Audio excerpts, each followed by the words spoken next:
All right, today we're going to continue our discussion of ancient Mesopotamia. Now, the first culture of ancient Mesopotamia was the land of Sumer, S-U-M-E-R.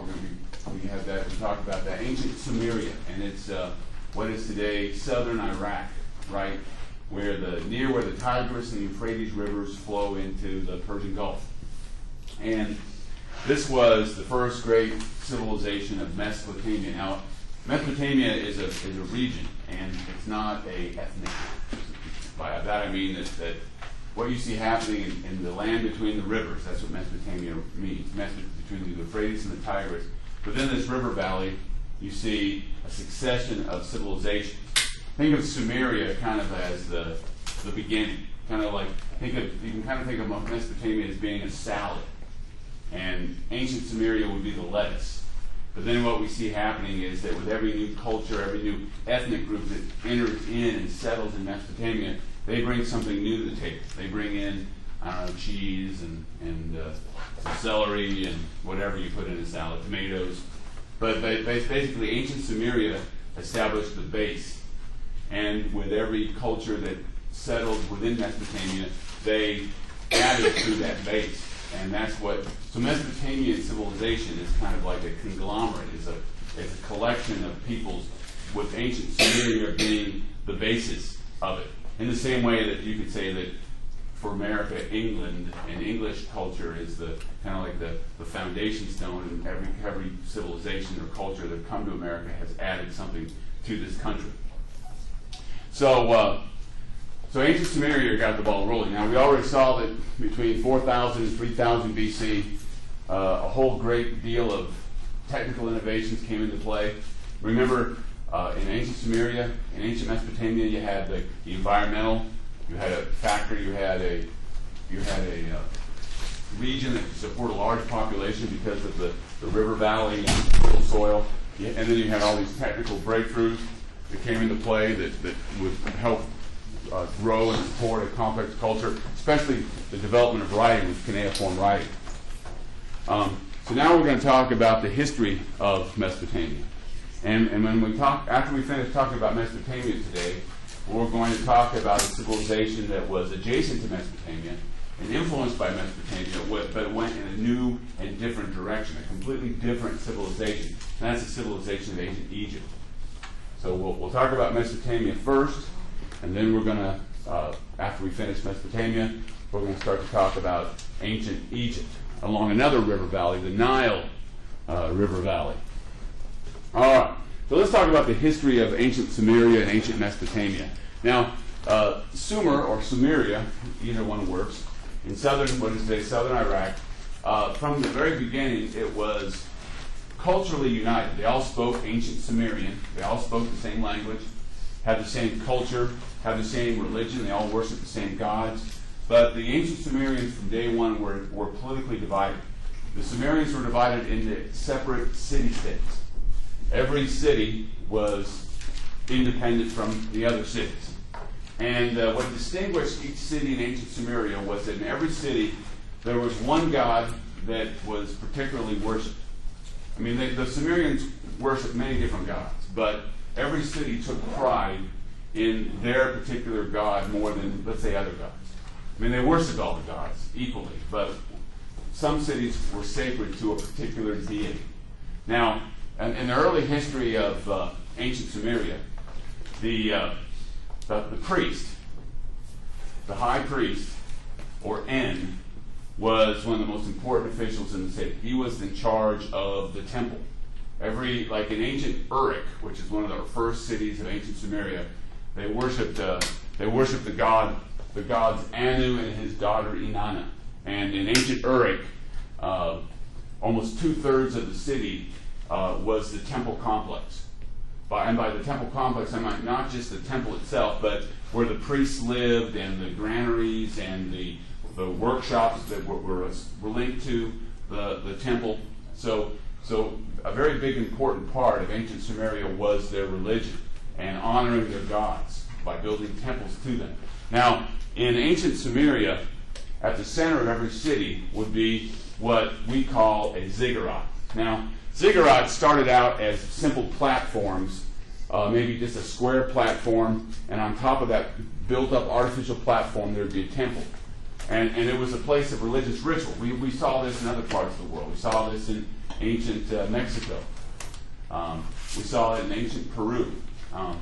We saw it in the central platforms they built in ancient India. But this would be an open square. It wasn't built, there was not a wall around it. There would be a square, and then at the center of the square would be a platform. Now, over time, these platforms became more and more elaborate. So, like, the most famous ziggurat of all was located at Ur. You can see there's the ruins of it today. But at its heyday, it looked kind of like a big wedding cake. It's got platform on top of platform on top of platform with the big stairs going up. And at the very top of the platform would be a temple where they would have the idol. They would have a statue of the god, maybe made of gold or silver. And that would be the focus of worship, would be that statue of the god. That's where the statue would be treated like a person. They would bathe the statue. They would present food to the statue. They would offer incense to the statue. And the statue would be like the physical representation of the deity that they worshiped.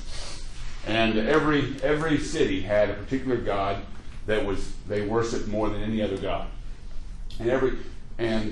So what they think happened is that early on in Sumerian history, they came to believe that it was necessary to raise a surplus of food and present offerings and goods to honor the particular god that they worshipped in their city, and maybe that was a motivating factor in the rise of these cities, was the desire to honor their gods through building these monumental temples and making offerings and worshiping the gods. Now, we know also that early on in the history of Sumeria, that warfare was endemic. These city-states were always warring with each other, mainly over land. Because it's a river valley, it's surrounded by desert. Prime farmland was very important. So there are always bound to be disagreements about who owned what. So there were wars, and we know that early on that the warlord, the general, was held in high regard. Early on in Sumerian history, what they think happened is that the leading families in the city would maybe choose one of their own to lead the armies into battle.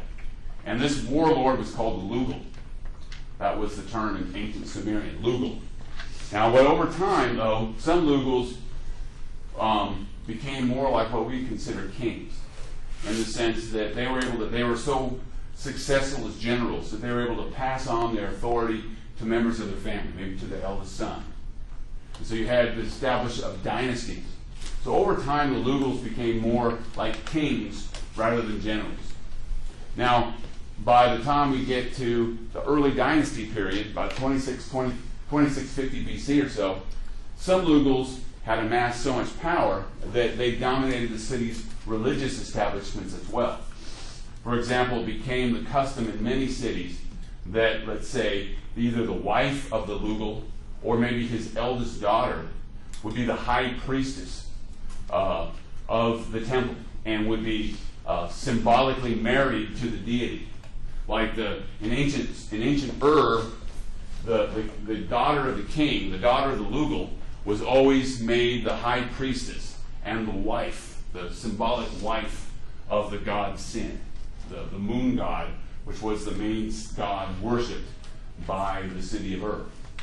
So by the time we get to about 2650 BC, certain families had emerged as powerful kings ruling over their cities. Now, sometime later in history, probably about 1800 BC or so, the Sumerians began to write histories, and they recorded their histories on cuneiform tablets and there were lists of kings. And so we know more about the Sumerian history because they kept accounts of their kings.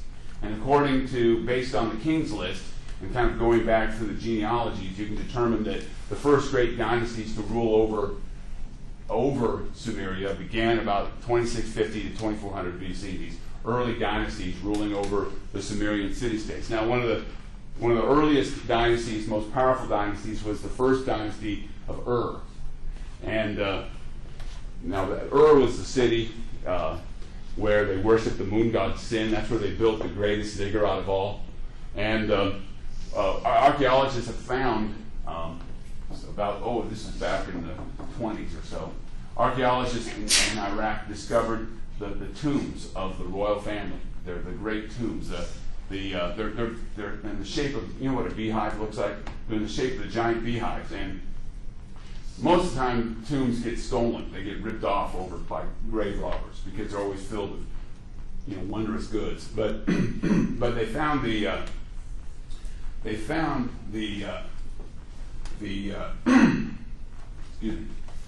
found a grave of a queen of Ur that was undisturbed, that had not been robbed, and it was filled with gold and precious stones and jewelry and statues and dead bodies. They must have been the ladies in waiting, the entire ladies in waiting, all these young women who waited on the queen. They must have taken poison because there's no evidence of them being beaten or their heads cut off or whatever, but they were killed and placed in the tomb. Now we know from the Epic of Gilgamesh, which is one of the great first works of literature in ancient times, that when a great king died, people would be killed and placed in tombs. So we've seen that in other places in the world too, but they did that in Mesopotamia as well. Now, another early king was one of the first dynasties was Gilgamesh. Now, Gilgamesh was a real man. We think that he lived probably about 2500, 2600 BC in Uruk, and he was a king and a great king by all accounts. And he was so legendary that about 500 years after he lived or so, a great poem was written that told of his exploits, and he became this great and powerful king who had all these great exploits and killed monsters and fought wars and was this great hero. And the Epic of Gilgamesh is one of the first great works of literature that we know about in all of history. Now, one of the things he did is that one of the stories is that how he was one of the jobs of the king was to honor the gods, and he one of the lessons of Gilgamesh is that he did not do his job. You see, the goddess Inanna, who was one of the main gods worshipped in Uruk, she, according to the epic, she propositioned Gilgamesh. Gilgamesh was the king, and he was half god, or 1/3 god and 2/3 man. He was this mighty, powerful king. Now, Inanna was the goddess of fertility, so she was very beautiful, and she approached him and said, "Well, I really think you're hot." And he said, "Get away from me," because, see, Inanna, she had a habit of castrating her lovers. If you had relations with Inanna, if you were a man, she would remove your testicles. So Gilgamesh said, "I don't think so. I've heard stories about you." But you see, he screwed up because he was supposed to honor the queen. So what happened was that she sent this giant bull. She's asked her father, the god of heaven, to send a giant bull. And he came and he ravaged the territory. And now, Gilgamesh being the great hero, he killed the bull, but the bull killed his best friend, Enkidu. Enkidu, his best friend. I love that name, Enkidu. His best friend gets killed, and that gets him all worried about what's the meaning of life. My best friend's been killed, and he goes, searches for immortality so he can live forever, and then he fails, and then he dies, and that's how it ends. Kind of a depressing epic. But anyway, the Gilgamesh was a real man, we think, but his he sparked a whole great story that was told about him in the Epic of Gilgamesh. Now, the early city-states of Sumer, like I said, they're always at war with each other, waging battles, and they weaken themselves over time, and they open themselves up to conquest by a foreign people. And those people would be the people of Akkad. Now, Akkad was a land located to the north of Sumeria in central Iraq, and Akkad was inhabited by a Semitic people. Now, the Semites, Semitic or the Semitic languages are a whole family of languages that are related to each other. Now, for example, Arabic and Hebrew are both Semitic languages. Now we know that Semitic languages have been spoken in this part of the world for thousands of years. And the people of Akkad spoke a Semitic language. So their language was related in some way. They were probably ethnically related to the later Israelites and Jews and Arabs of today. Now you said it was located where, sir? It was located in central Iraq, actually near where Baghdad is today. Now the people of Akkad were of a different language than the Sumerians, but they had adopted Sumerian culture as their own, and they had taken Sumerian cuneiform and used it to write their own language. That's how we know about Akkadian. The Akkadian language is because they used cuneiform to write their language. So it's the same written script developed by the Sumerians, but now used by these Semitic peoples, these Akkadians. And the first and greatest king of Akkad was Sargon. Now he was a great king, and he sparked a legend as well. There was epic tales told of his greatness. And the story that was told about Sargon was that he was actually born a slave. But he was not the slave of just anybody. He was the slave of the king.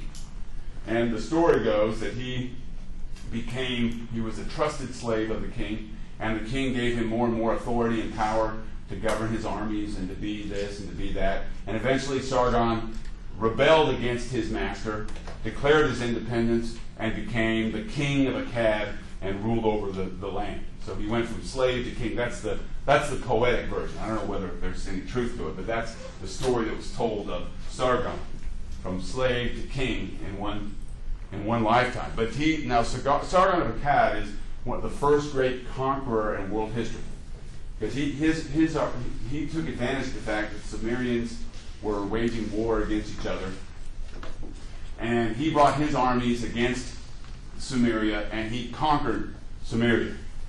Not only did he conquer Sumeria, but the story goes is that he marched to the north, up the Euphrates River, all the way up into what is today Turkey and Syria, and he conquered that area too. And he conquered all the way to the Mediterranean.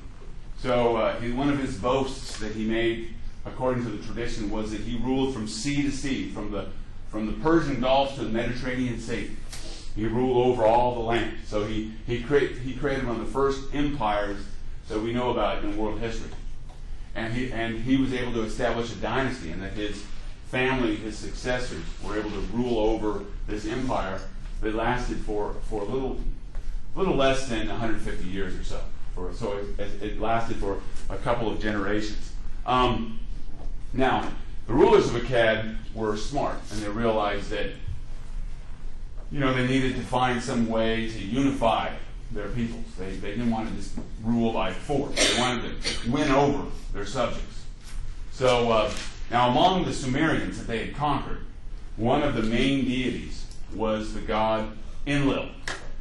He was the storm god, the god of wind and rain and the strong desert winds that blow into the Iraqi landscape. Even to this day, you've heard about those windstorms, those sandstorms. Enlil was a powerful deity. He was the god of wind and weather, and he was feared. But he was considered to be the king and the warrior of the gods. And so the dynasty of Sargon said, let's find a way of uniting, and we're going to honor Enlil. So now Enlil's city was the city of Nippur. Love that name, Nippur. Enlil of Nippur. Nippur was his sacred city. So the Sargon and his successors, they built on, they gave land, they gave gifts, they built temples, they added to the temple of Enlil, just to try to show the Sumerians, hey, we're your friends. We support the same God that you worship, and we want to be your friend, and we want to honor your God, and they did that. So they found one of the ways to win over your hearts and minds of your subjects is to honor their gods, and that's what Sargon and his successors did. Now, this is a great story. One of the cities that was supposedly conquered by Sargon and his successors, in fact, his grandson, Naram-Sin, reportedly sacked a city called Ebla. Now, Ebla was just a name for a long time. archaeologists, when they discovered the cuneiform tablets, they'd see the name Ebla, and they'd say, "Oh well, that's interesting." But then, about 40 years ago, in about the 1970s, a group of Italian archaeologists were working an ancient site in what is today northern Syria, off a branch of the Euphrates River, and they found a city. And the city dated to the 3rd millennium. It flourished in between 3000 and 2000 BC. And this city, when they found this city, they found a bunch of cuneiform tablets. I hate when they mow. I hate that. Can't they just mow in the morning before classes start? Anyway, so they found this city, and then they found these cuneiform tablets. Now the cuneiform tablets, with the cuneiform tablets, every symbol stands for a syllable. But when they began to strung out the syllables and read the syllables, they discovered that they were reading a Semitic language. But it wasn't Akkadian.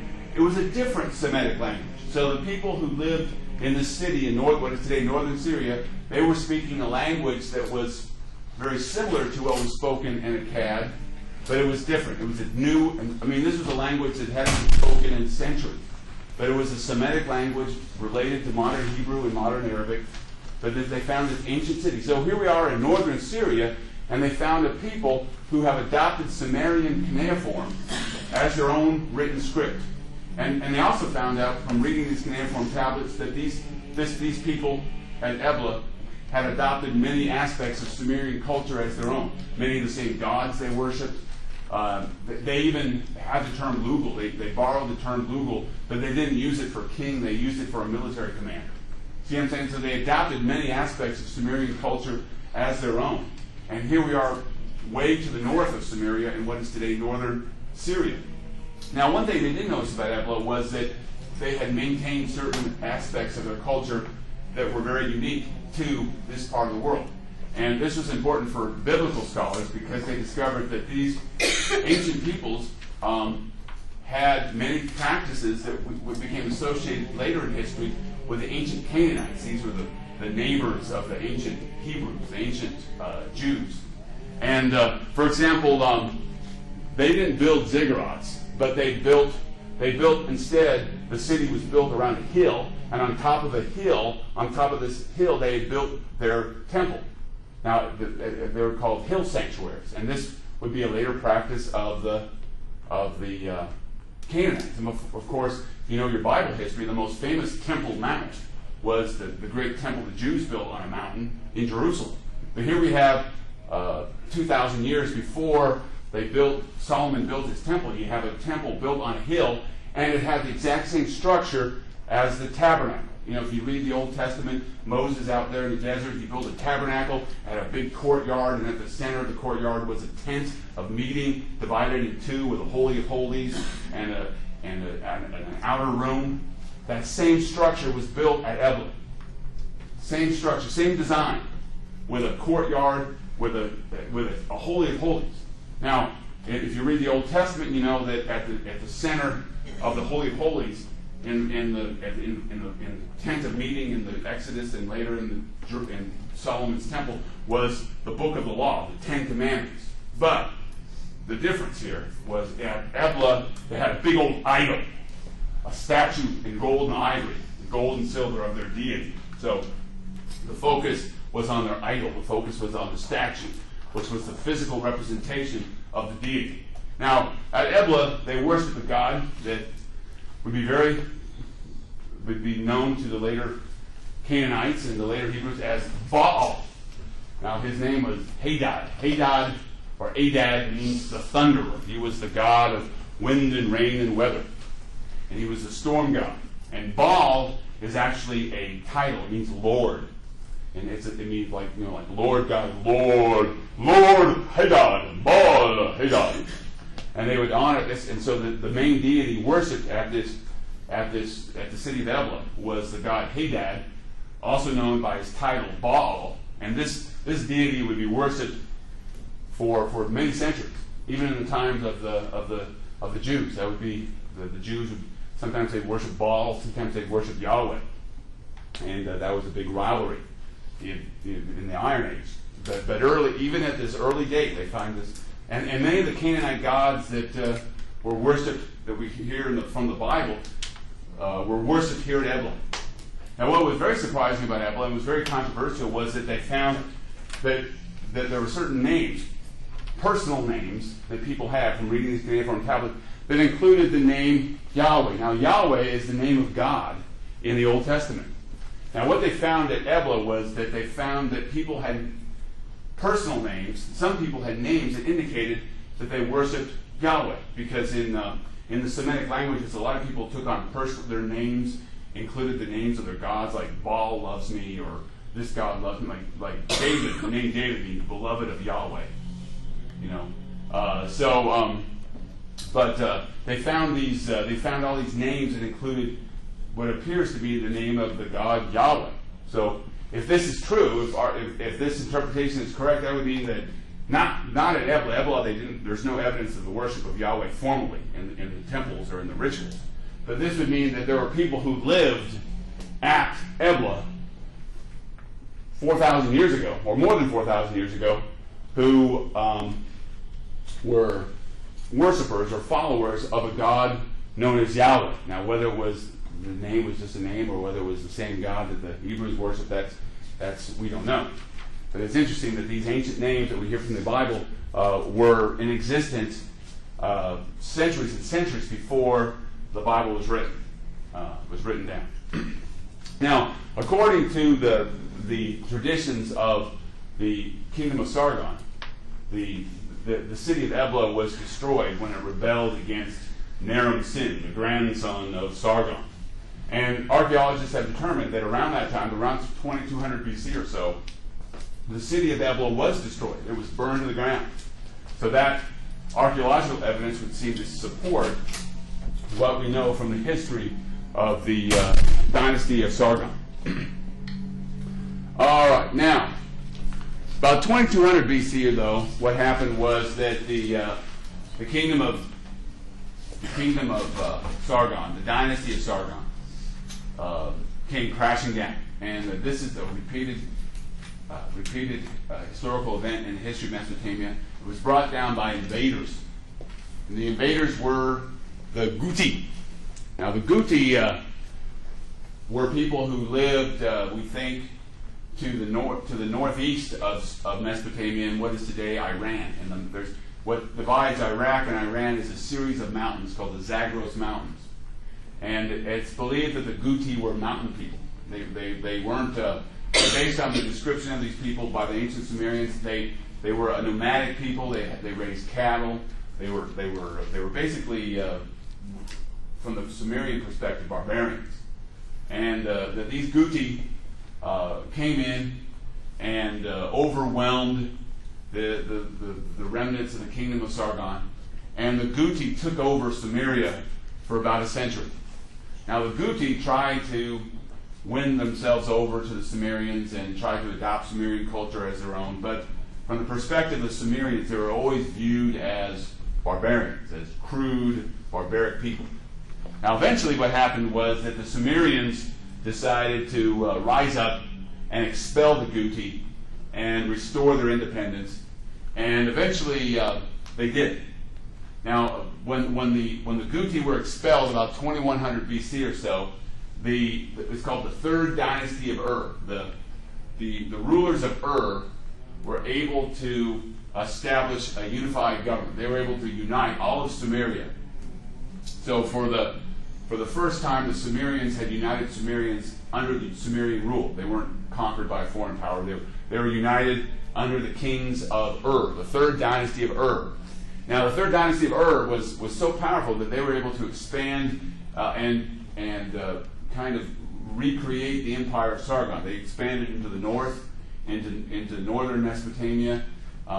They even conquered the land of Elam, which today is in the Persian Gulf area, to the east of Iraq. Now, one of the greatest kings of Ur was Ur-Nammu. Now, I mention Ur-Nammu because he was a lawgiver.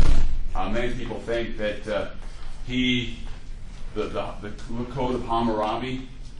Much of it might have come from, there's evidence that Ur-Nammu compiled law codes or scriptures about writing, and that might have been a source for Hammurabi. He was also a poet, and he wrote hymns in honor of the gods. And if you know your Old Testament, there was a very famous king who was a king and also a poet. If you know the book of Psalms, according to Jewish tradition, all the Psalms, or not all the Psalms, but many of the Psalms were written by King David. But that's what the idea of a king also being a poet is not unknown in this particular part of the world, because according to tradition, Ur-Nammu was a great poet himself, and his hymns to the gods became classics and were studied for centuries as the hallmark of great poetic writing. So you have a king poet in Ur-Nammu. Now, about 2000 BC or so, once again in its history, Mesopotamia was overwhelmed by invaders. Now, there's some evidence, and climate evidence is always kind of iffy, because it's hard to look at ancient evidence of climates and how they worked. But there's some evidence that would indicate that there was, in this particular part of the world, a drought in around 2100, 2000 BC, a drought. And it's believed that this might have created a problem for nomads. If you're a nomad who lives off of your livestock, raising goats and cattle and so forth, and if there's not enough rain, that means there's not enough fodder for your livestock, right? And so one of the theories is that since there was this general drought across the region, that many nomadic people were just on the move. They were looking for fresh fields, and that to feed their livestock, and that might have drawn them in large numbers to the Tigris and Euphrates rivers, because there's a river there, there's water there. So anyway, what we see happening is around about 2000 BC, all these nomads, not just nomads, some of them nomads, just come in and overwhelm the region. Like the Amorites. Now, the Amorites were a Semitic people. They were Semites, but they originally probably were people who lived on the outskirts of the Tigris and Euphrates River and lived off their cattle and their goats. They were nomadic people living in tents. But around 2000 BC, they swept into the Tigris and Euphrates River, into Mesopotamia, and began to settle there in large numbers. Another group of people were the Hurrians. The Hurrians were, their homeland, we believe, were the mountains of what is today eastern Turkey. And they were a mountain people. And they came down from the mountains, maybe because there wasn't enough food there, and they began to raid and pillage and occupy large areas of northern Mesopotamia, and they even extended all the way into what is today Israel and into that area. So you had all these nomadic peoples on the move and invading and settling in Mesopotamia. Now the Elamites, Elamites lived in what is today Persia, what is today Iran. They lived to the southeast of ancient Sumeria, and they had developed very early on their own distinct civilization, but they had adopted cuneiform as their written script, and they were a great civilization in and of themselves. And the king of Elam, I think it was about 1990 BC, the king of Elam, he marched his army and he completely destroyed the city of Ur, just wiped out the city and enslaved its inhabitants. And the priestess of the moon god Sin, she wrote a lamentation, and it became one of the great classics of ancient Mesopotamian literature. And now, if you know Lamentations, that's a genre that is famous because centuries later, there's a book called Book of Lamentations that's about the sack of Jerusalem by the Babylonians in 586 6 BC. But it was an ancient genre, and one of the classics was this lamentation was written by this priestess, very sad over the destruction of her city by the Elamites about 1990 or so BC.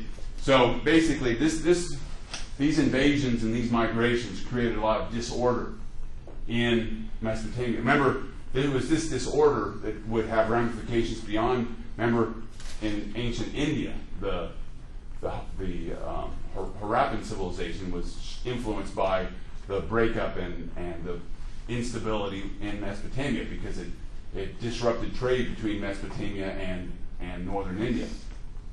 Now, eventually what happened is these Amorites, they were the biggest group of people to come in and settle in Mesopotamia.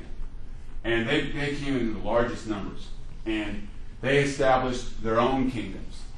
Kingdoms like Ashur in the north, Babylon, and in the central part of Mesopotamia, and Mari. So these Amorites came in and established their own kingdoms after 2000 BC. Now, what happened to the Amorites is that they originally had been tent dwellers and barbarians in the eyes of the Sumerians, but they adopted Sumerian culture as their own. So they adopted Sumerian, cuneiform, but they used it. Interesting thing about the Amorites was that they used Akkadian script, Akkadian cuneiform, as their official language. So the language of ancient Sargon, the Sargon dynasty, that became the official script used by these Amorite kingdoms, Akkadian cuneiform. So now over time what happened was that the Sumerian language disappeared. It disappeared as a spoken language. So after 2000 BC, over the centuries, Sumerian language disappeared and only Amorite was spoken. Now, but the thing about it was that because the Sumerians were held in such high regard, their language was preserved and used as a literary script. So people would still read, they would sing the hymns of Ur-Nammu. They would sing the lamentation of the priestess of Moon God, of the Moon God Sin. These works of Sumerian literature, like the Epic of Gilgamesh, became classics that they read and studied and revered. And also, Akkadian cuneiform was a language that they used. Even though it wasn't a spoken language, as a literary language, it still was studied. And the scribes, the people who learned cuneiform, they knew this literary language, even though that was not the same as the spoken language. Very similar to what you see when we study medieval history, when Latin was used as the language of scholarship and in the church, even though it was a dead language and no longer spoken among the people. Now, so you have these Amorite kingdoms arise. Now, the one Amorite kingdom that came to dominate all the other kingdoms was the kingdom of Babylon. And that's where Hammurabi comes in. Hammurabi, the guy you're reading about in his code of law, he was the Amorite king of the king of Babylon who created an empire. He conquered north and south Mesopotamia, and so he became the dominant power in Mesopotamia. And when he created this empire, one of the reasons why he created that law code was that he didn't want to just be the conqueror. He was following in the tradition of Sargon. He wanted to be somebody who won over his people. He wanted to be the king who established justice and order and peace. And that was, if you read the prologue to the Hammurabi Code, remember he says that, to establish justice in the land. In fact, that Hammurabi Code, it was set up on stone, and he set it up all over the kingdom so people could read it and follow it. He wanted the judges to use it as a measuring rod to make sure that they were all on the same page, the judges that he appointed. And he also built canals. He honored the god Nippur, the god of Enlil of Nippur, just to try to, that was an ancient god that had been honored for centuries. He wanted to unite and bring together all of his subjects. Now, the kingdom that Hammurabi created, though, did not last too long. What happened is after his death, there were rebellions and wars, and eventually this old Babylonian empire collapsed. And one of the reasons why it collapsed was that Babylon itself was sacked and destroyed, one of its many destructions, by the king of the Hittites.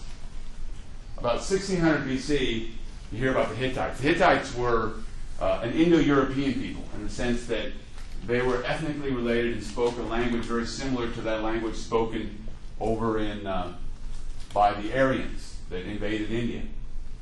But the Hittites were an Indo-European people, and they also had mastered horses and chariots, and that was that gave them an advantage over their enemies in the sense that their horses and chariots were feared and were very powerful. And the Hittite came out of their homeland. They built their homeland in what is today Turkey, in central Turkey. But the Hittites came in and they destroyed Babylon. And then after that, Babylon and southern Mesopotamia and central Mesopotamia was overrun by another people called the Kassites. Now the Kassites, their homeland was the same homeland as the previous Gudi. They came from the Zagros Mountains, the mountains of Iran. Many people think the Kassites were an Indo-European people as well. Maybe now the Iranian people of today are Indo-Europeans. They speak in Persian as an Indo-European language. So some people believe the Kassites spoke a language somehow related to Persian. But the Kassites, but it's very controversial. We really don't know. The reason we don't know is because the Kassites didn't leave much of their writing and their language behind. Because what happened is the Kassites, unlike the Hittites went back home to Turkey. But the Kassites stayed. And once they had established themselves in Babylon, they adopted the language and culture of the Babylonians. That's why we don't know that much about the language of the Kassites, is because as soon as they established themselves in Mesopotamia, they adopted the language and the culture of the Babylonians. So they consider themselves to be full-on Babylonians. Now, the only reason why we know that they were different from the Babylonians is because some of their personal names, the only evidence we have of the original Kassite language was the personal names that they used. But the Kassites established a kingdom in southern Mesopotamia based at Babylon that would be around for the next 400 years or so. So that's where we're going to end our survey of Mesopotamian history, and we'll pick up the late Bronze Age period a little later in another lecture. But I want to talk a little bit about Sumerian economy and society, and this type of the economic and the social system that the Sumerians established. That would be basically the economic and social system that would be in place throughout the Bronze Age. And we know a lot about this culture because of we know a lot about their culture because of all the cuneiform tablets. And that's why a lot of historians, when they look at other cultures, they theorize that they probably had a very similar economic system to the one that we know about in ancient Mesopotamia. Now you've got to remember that the system, the economic system that was in place in ancient Mesopotamia is what we call administrative trade, or a redistributive system.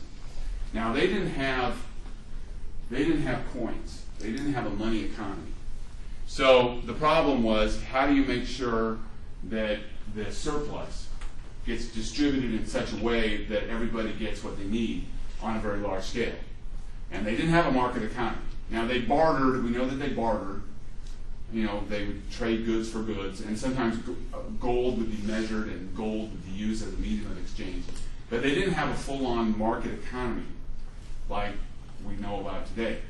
So basically, they had a system, it's called a redistribution system, where two very important institutions were also economic institutions.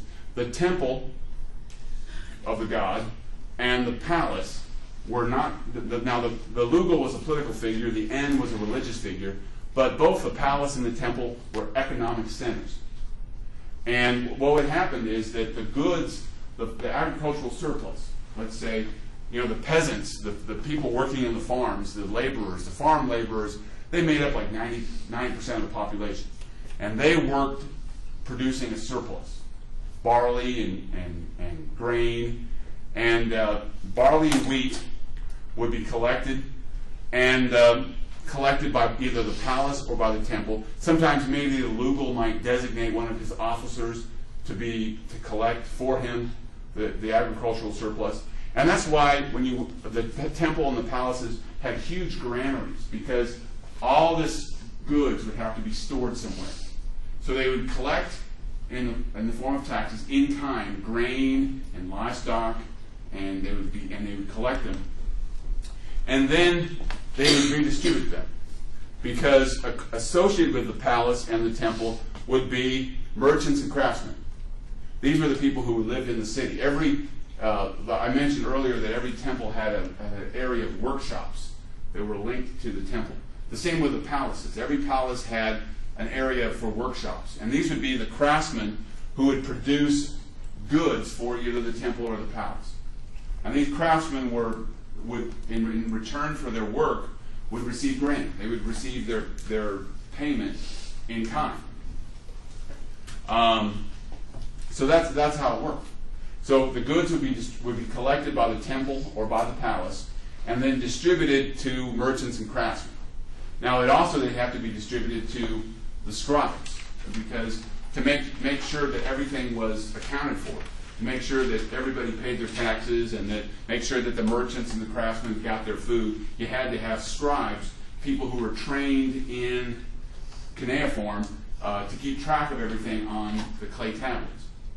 So you had these scribes also had to get paid in kind as well. So they also would receive in-kind payments from either they worked for the temple or they worked for the palace. And this type of system, that's why there were so many cuneiform tablets. A lot of the cuneiform tablets that have not been translated, that just by looking at them you can tell that they're accounts. Because they would, every piece of grain that was collected, every piece of payment that was made would be recorded by a scribe. And then they would take the tablets, bake them, and they would stack them up in big libraries, like in archives. So they would know exactly who was paying, who was receiving what, who was paying, who was collecting, and all these payments were kept, or records were kept. And that's why we know how the system worked. Now over time, you see, they would, sometimes it became, they would use gold as what we call a medium of exchange.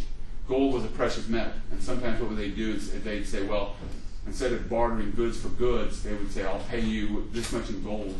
And then they'd have to weigh it, because they didn't have coins back then. They didn't have money. So they'd have to weigh everything.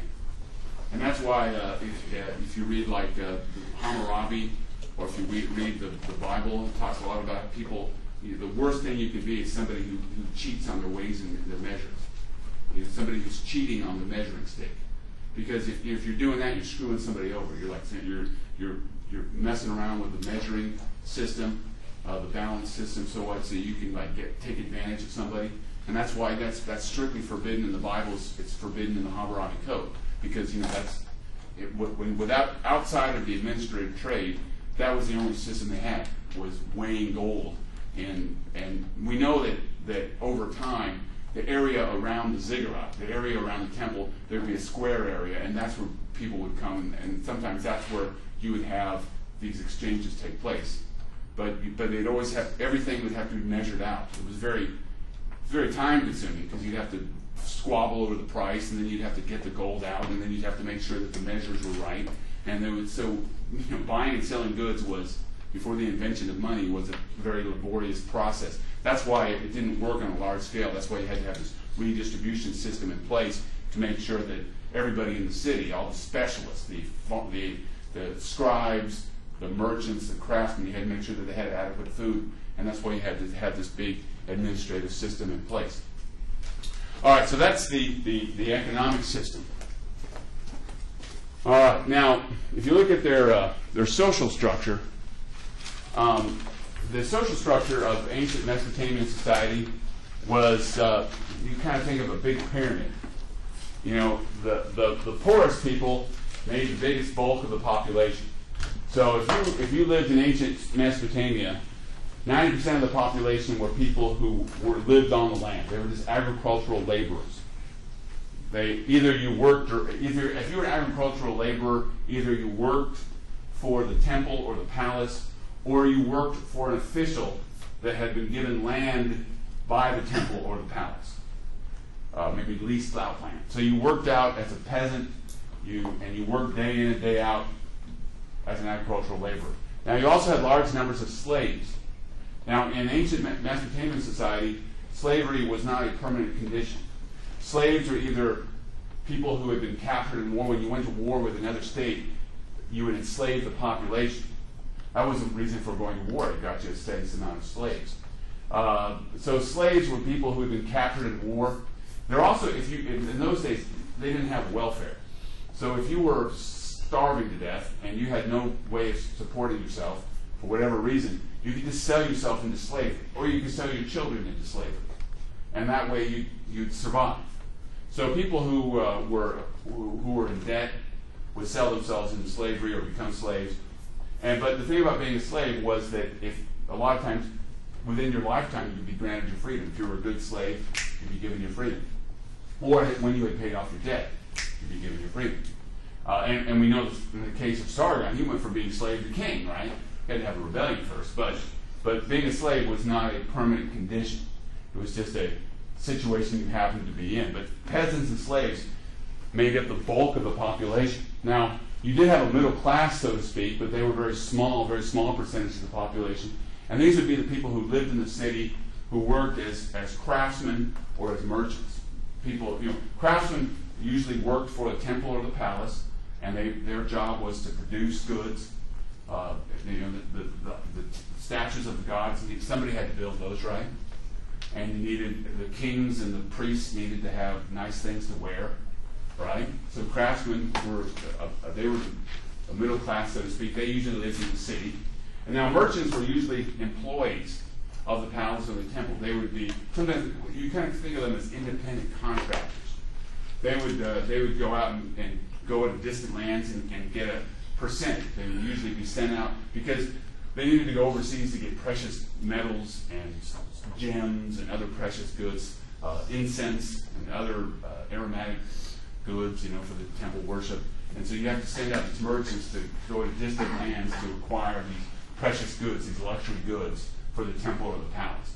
And the merchants usually could live a pretty good life. They lived in the cities as well. They built their homes next to the palace or the temple. Now at the very top, of course, would be the king, the Lugal, and his highest officials. They were like the nobility and the highest priests. They used to, you read in the Hammurabi Code about nuns. If you've seen that word nuns or temple priestesses or whatever. Back then, in ancient Mesopotamia, for example, when your daughter got married, you had to provide her with a dowry. And the dowry would be used as a way to get a powerful person to marry her.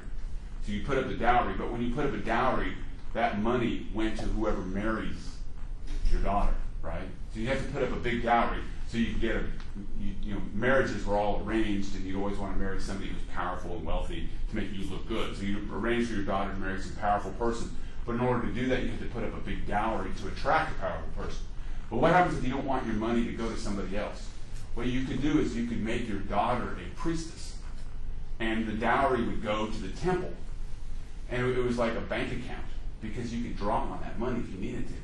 But of course, your daughter would have to be a temple prostitute, which is, she'd have to sell her services to whoever would pay for it. So if you're willing to make your daughter a prostitute, but a high-priced prostitute, then you could keep the money in the family. And now some of the girl ladies were not prostitutes. Some of them were virgins. They had to remain virginal.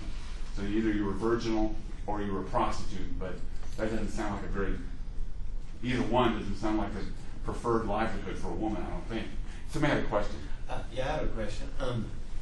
So basically they put a price on their daughter, right? Uh-huh. And they put a high price on her. Let's say that way they could get somebody that had money, right? Yeah, basically, some powerful somebody person. they could afford to buy their daughter, basically. Well, they didn't have to buy the dowry. The dowry came with the bride. Oh, so okay. it was a way of attracting, because if you married, you'd get the dowry. Okay. But it was also a way of protecting your daughter, because if there was a divorce, Yeah. then you got the money back. Okay, what if, let's say somebody like, a merchant, and let's say somebody higher up, has a daughter, and somebody maybe a little bit poorer wants to marry her. Is that possible? Yeah, they did have that. That would be a way for a merchant to maybe raise his status a little bit by throwing up a big dowry, marrying some noble, marrying some palace official. That would be a way of moving up the social ladder. I just didn't know how that worked. Now it was possible within ancient Mesopotamia to move up and down the ladder. Okay. All right. So that was definitely the case. So that was one of the differences between, as we'll see, between Mesopotamia and Egypt, was that you did have what we call social mobility within Mesopotamia. All right. Why don't we? We've been going for quite a long time here. I hate to take it too long. Let's take a quick break here. And what I want you to do is, I want for your group here, this would be a good chance to get caught up on your base group, doing your self-assessment. But also, I want you to think about this. How, based on what we've talked about, the economic system that was in place in Mesopotamia that we know about through the cuneiform tablets, how might this system be explained for, let's say, the Indus River Valley, or for the Olmecs of Mexico? With this same system, why do you think historians think the same system was in place in those other parts of the world, where we have less information about? All right, so think about that. Do you understand the question? Will you repeat it one more time? Sorry. Okay, what you want to do is try to think, how does this redistributive system that was in place in ancient Sumeria, how could it be used to explain, let's say, the Olmecs of Mexico, or what we talked about in Peru, in South America, or in the Indus River Valley, or in China? Those are the parts of the world we don't have as much information. So how could this system that was in place in Mesopotamia be used or be in place in those other parts of the world? Just kind of use your imagination, okay? So we'll take a little, about 5-minute break or so. I want you to think about that. And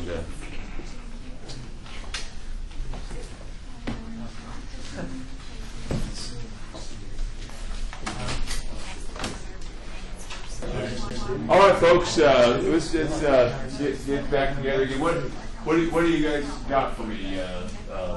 In terms of what would be something, some way that what we talked about with ancient Mesopotamia, how could it be applied to some other civilization we studied up to this point? Group 3. Where's group 3? What do you guys got? Well, we figured out like the other civilizations, like in the Olmecs, they had a lot of goods also, and so that was probably, they didn't have official currency. That's so true. They had to resort to that. And what would be the good they would collect anything? They didn't have wheat, obviously. Corn, yeah. So it would be a different product, but it would be the same idea. What else? How about group 6? Where's group 6? Whoa, what do you guys got? Well, like I was saying, you have to, with so many people, you have to get everybody involved. I mean, just like you talked about the no welfare, had to be some type of system, for everybody to be taken care of. Now, I mentioned with your group, why would you need to have what would create a situation where some people wouldn't be able to grow food for themselves? Building buildings. Yeah, if they're doing that, if you're involved in building a monumental, let's say, pyramid in the Olmecs, let's say, and you're working doing that, obviously you're not growing food, right? So that means you have to have some system in place where the food's being collected and then distributed to the people who are working on that particular project, right? So that's why people, and I mention that because that's why people think that a similar system that we see in Mesopotamia, some very similar system must have been in place in these other areas. Because they didn't have coinage, they didn't have a market, they couldn't have had a market economy like we have today because they didn't have, money had not been invented yet.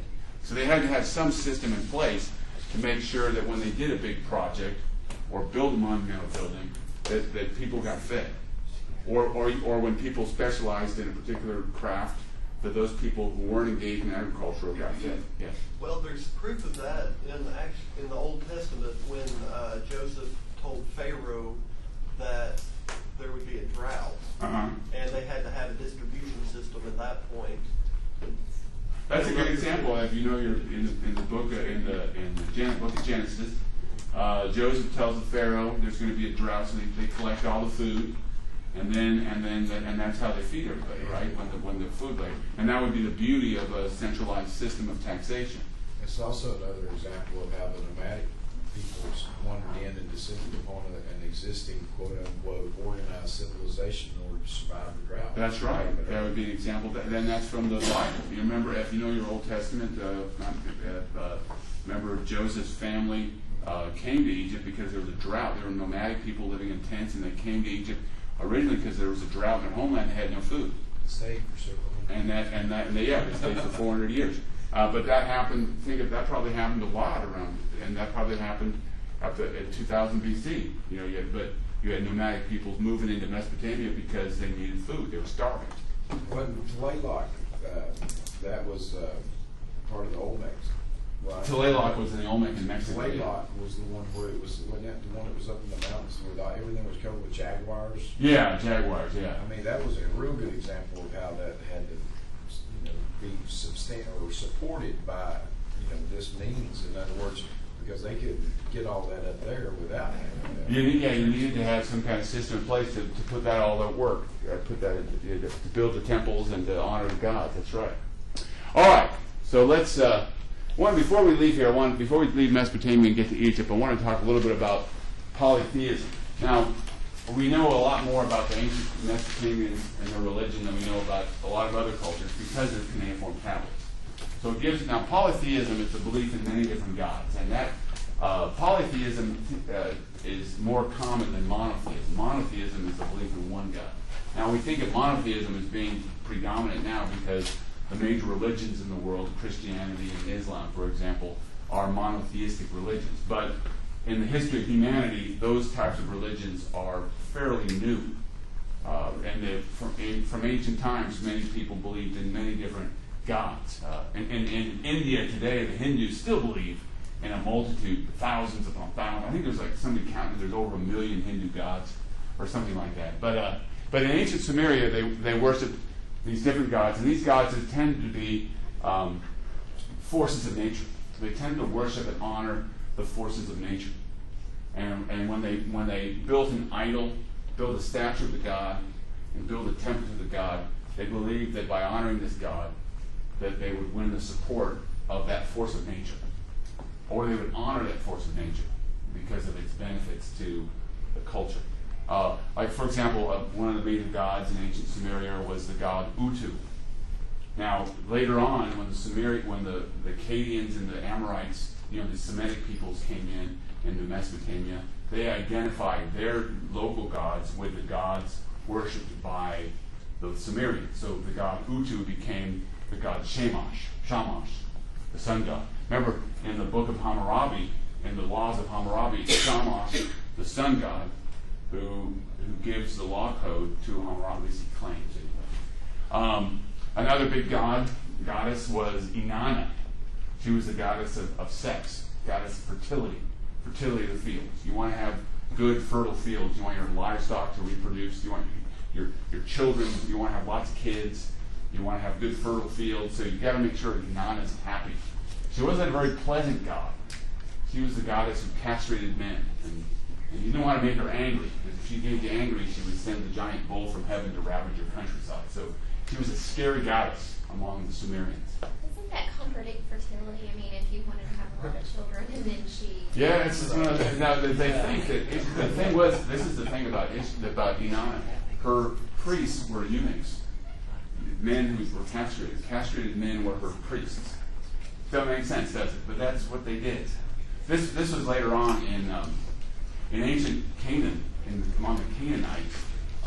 Their goddess Astarte, who was very similar to Inanna, she had castrated men as her priests who also doubled as homosexual prostitutes.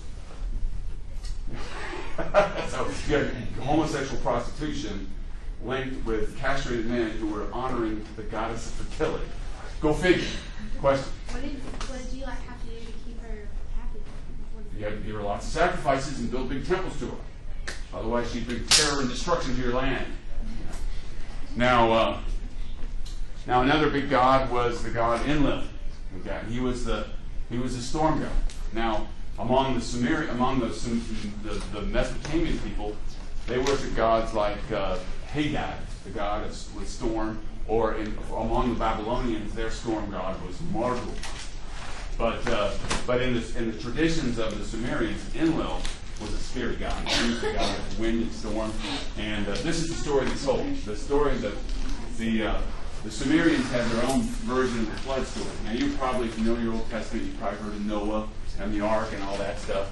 Well, now in the Old Testament, if you read the Old Testament, Yahweh, God, decides he's going to punish humanity because of their wickedness, because they're unjust and they're wicked.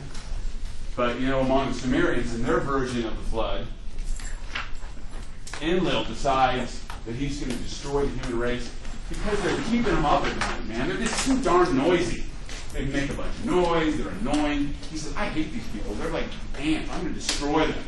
So he just decides to send this huge flood to destroy humanity because they're keeping them awake at night. That's how the Sumerians, Mesopotamians viewed their gods. Their gods were scary.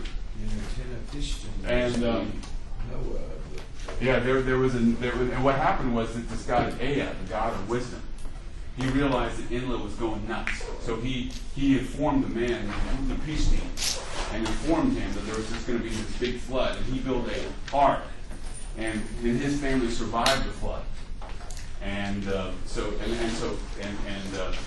after it was all humanity had been destroyed, all the gods were crying. They were going, oh man, who's going to give us offerings? Who's going to build us temples? Who's going to sacrifice animals to us now that Enlil's gone ahead and destroyed the human race? And then Ea shows up and says, I was thinking ahead. I'm the god of wisdom. I saved you a family. I saved you Utnapishtim. And then Utnapishtim was honored by they give him the gift of immortality. He was allowed to live forever because he was honored by the gods, because he was all that was left, and he was left to repopulate the earth. Off to an island. He lived far in an island in a beautiful land. Across the island to consult with. Yeah, that's right. Now, one more last thing before we leave here, and just to give you an example of the differences, another difference. We talked about the Babylonians who worshiped Marduk. They had their own version of the creation story, and in their creation story, it's a little different than the creation story if you're familiar with the book of Genesis. In their creation story, the goddess Tiamat, she's the mother of all the gods. She's the grandmother of all the gods. She decides that she's going to kill all the gods. She's the grandmother. The grandmother of all the gods wants to kill all the gods because she thinks that they've dishonored her. So the gods are all scared because the grandmother is a big giant monster. And they're afraid that she's going to destroy and devour all the gods. So they appoint one of their leaders. They appoint the storm god Marduk to come and save the day, defend them from their own grandmother. So what he does, he's the god of storm. He goes into battle against his own grandmother, who's this big giant monster, like a big fish. And he creates a big windstorm, and he drives it down her throat until she blows up like a fish. Then he takes his spear and stabs his grandmother, and she blows up. And then he takes her corpse, and he divides it in two. In one half he makes the heavens, and one half he makes the earth. So the heavens and the earth are the disembodied corpse of the grandmother of the gods. And that's how they view the world. Pretty scary, isn't it? What about hell? What? What about hell? Hell, everybody went to the same place, whether you're good or bad. You all went and ate dust when you died. It's called the land of the dead. Everybody, when you died, you went down to the ground, and everybody ate dust, no matter how good or bad you were. Very negative point of view among the. But anyway, so we didn't get to Egypt today, but we will. We will talk about Egypt on Wednesday.